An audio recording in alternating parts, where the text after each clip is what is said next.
Majlisi has mentioned it on the Shia side, Hafiz ibn Asakir Sunni side, mashallah. So now I can fool the public and say that, oh, this is Sunni and Shia both have mentioned it, mashallah. No, my dear, this is not the way to go. On both sides, before you quote the narration, you have to see what the scholars have said. And the Shia ulama have also rejected it. So don't fool the public and say, oh, no, it has appeared in both books.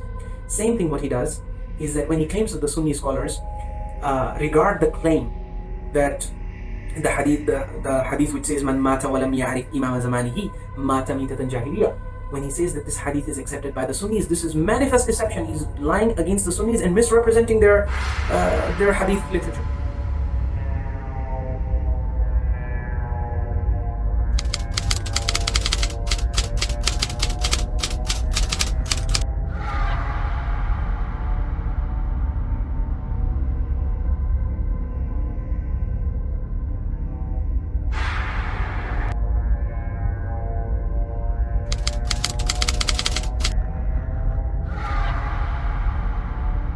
So this is the duplicity, the deception. He's taking the Shia version of the hadith and he is assuming that the same alfaz, the same words have appeared in the Sunni sources, whereas the reality is that the Sunnis have a hadith of their own, which resembles, the last part of the hadith resembles the last part of the Shia version. But the beginning part is completely different. So you're comparing apples and oranges. Only the last part is the same. But the beginning part, so I can actually mention to you the Sunni narration from Sahih Muslim, for example. He actually even gave them the reference of Sahih Muslim. So what does it say in Sahih Muslim? He has not invented the hadith man mata lam ya'rif imam zamanihi. There is no mention of imam zamanihi in the hadith of Sahih Muslim. Rather, what is mentioned in the hadith of Sahih Muslim is that whoever removes his hand from obedience to the caliph of the time, he will meet Allah subhanahu wa ta'ala on the day of judgment in a state where he has no hujjah, no proof to support him. You can see this is an Umayyad invention. The wording of the narration is completely different from the narration he's quoting from the Shia sources. But he deceives and misleads the public into thinking that no, we are quoting the same narration. It is the exact same narration. Alhamdulillah, it is found in Sunni books and also in Shia books. No, my dear, you can fool the public with this, but you cannot even fool the Sunnis who are well versed in their sources. They will come and they will call you out. They will call this for the fraud that it is.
So what they did was they took this narration about giving bay'ah to the caliph, the political leader of the time.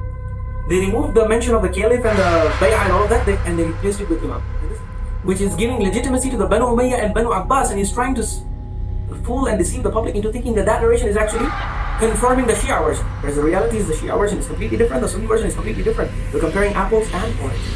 This is the duplicity and deception that is undefeated.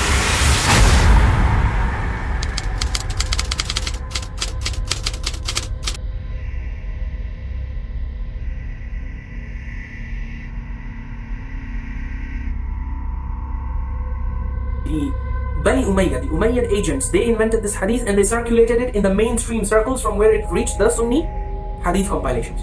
Where did the Shia get this from? The Shia, what they did was they actually took this particular narration and the Ghulat were known for this. So you will not understand, you will think this is a weird thing, but actually once you study and Rijal, you study especially the movement of Ghulu, you will realize what the Ghulat were specialists in. The Ghulat, what they used to do is that they used to look at narrations that are in wide circulation among the Muslims. They used to take those narrations and they used to add and interpolate their wordings into it. And then after completing the interpolation, they would then circulate it among the Shia.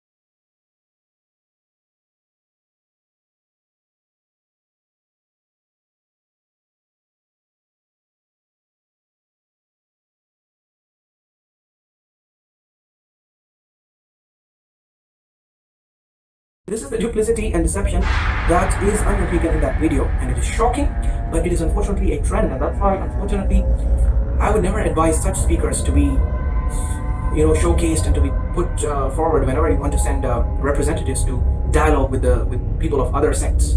These speakers have brought a great deal of embarrassment by lying and misrepresenting. You cannot lie your way through, debates.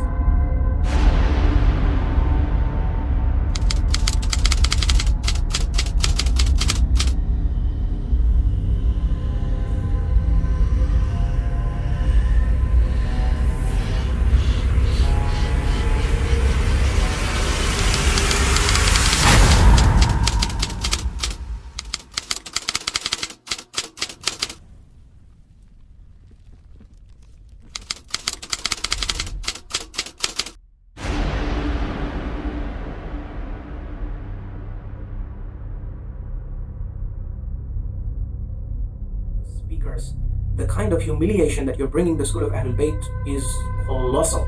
If anyone who is well versed in the sources, when he sees you lying through your teeth about such basic matters, it gives a very bad impression, unfortunately, of the school of Ahlul Bayt.